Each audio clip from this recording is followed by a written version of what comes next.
This is the story of the Cray Wanderers, the second oldest soccer team in the world. Actually, it's more than that. As the NFL continues down a path that will seemingly conclude with the league putting a franchise in London full-time, a major question remains about how American football would be supported over the long term, and not just for a handful of weeks as is the case now each season. For that to happen, for London to completely get behind its own NFL team, supporting it at the box office and with merchandise sales, the league would have to win over fans who have had a lifelong attachment to a different kind of football. Fans like those of the Cray Wanderers, who trace their history to 1860 and what is now a cemetery. Review Journal videographer Heidi Feng and I visited London for a Raiders game this season, and in the process spent time with those from the Cray Wanderers, wondering how likely it is their fans could also feel just as passionate about an NFL team as they do their soccer club. Here is that story. We are the oldest club in London. Is a real big thing for us, and it's something, again, if the new ground comes off, we'll be using that as a real positive strapline for us. Once we get the ground, the world's our oyster, and we really want to engage with the local people in the Cray areas. It's a tough place, and we want people to be able to think first and foremost that their local football club is someone to follow, is someone to aspire to play for, and just engage with the local community. But it's always going to be tough because people are always going to look to the Premier League clubs, to the local league clubs. But we're out there, we're going to be fighting, we're going to be fishing in a big pond, and we'll be a small part of that. But we just want to make the club bigger and bigger as much as we can. What does that mean to you guys to be able to represent this club that's been around for so long? I think you don't quite realise it until I started playing for the club. I played for the club, we both did. Okay. So it's only when you get here and then, the club's very proud of that, and they talk about it and then talk to the players about that. So you sort of get it as you go. And the more you look into it, the more you realise just how special that is to be part of that. We are standing in the home, the first home of Cray Wanderers, where it was created, where it was born. Take us through this now. We're in a cemetery, so they're not playing on the pitch anymore, but you're telling me this was your first pitch among all the departed here.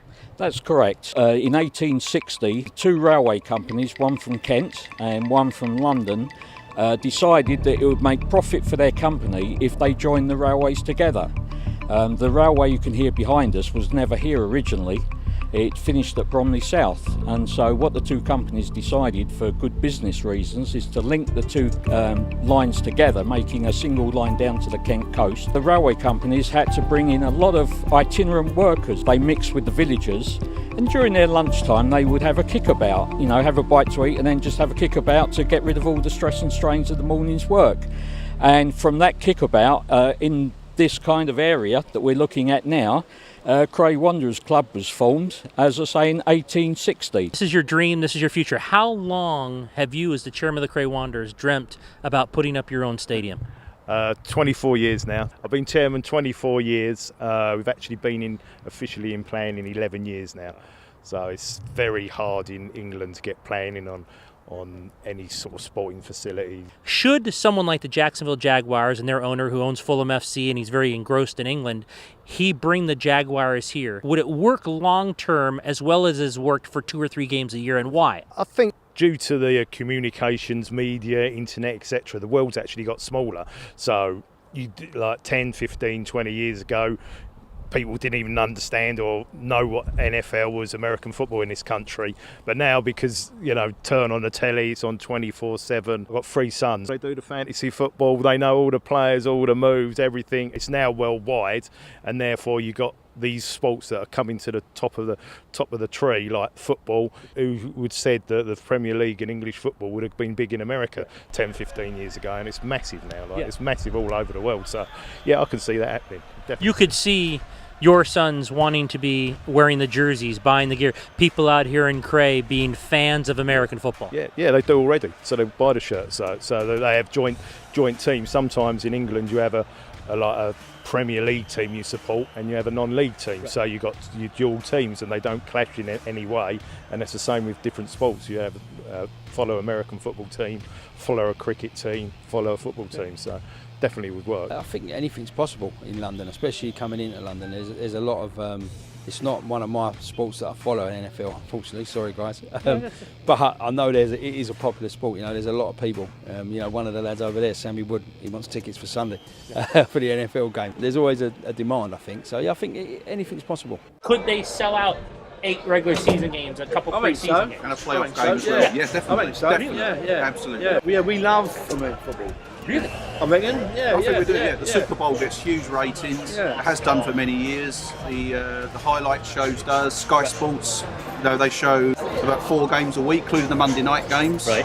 So the coverage of the NFL in England is massive. So if you go to the Raiders Seahawks game tomorrow, you will see every 32 teams shirts amongst the crowd. Everyone goes to watch American football. They're not really there for the Yeah, they're two not teams. supporting a You certain might get team. some that are Seahawks fans or some that are Necessarily, Raiders. they're all like, don't see the American football. They're generic.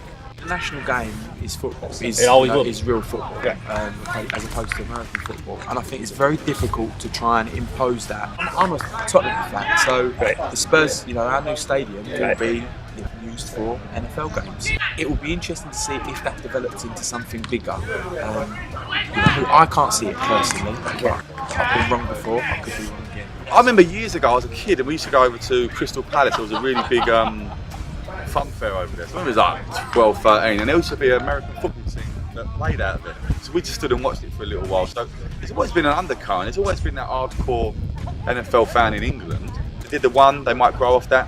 And if it really started to grow for the new generation, you could have a second one as it goes. But if they had one base in England that played their home games in England and away games, like whether they played in America, then I think they'd do it. Yeah, I think they would. If the Premier League is everyone's dream, how many steps would it take the Cray Wanderers to get there? We would need to win 7 promotions, so we need to win the league 7 times to get to the Premier League, and it would literally be a mad dream that you'd wake up from quite quickly. I think I'm not sure we'll ever quite get there, but it's great that we can always have aspiration. Cray Wanderers, the highest we've ever been is Ryman Premier League, which is the league above where we are now. If we were to get promoted this year, we'd be at the highest we've ever been. But we've got aspirations. We would love to move up through the non-league pyramid, especially on the back of the new ground. If we get the new ground, it changes everything because it gives us momentum.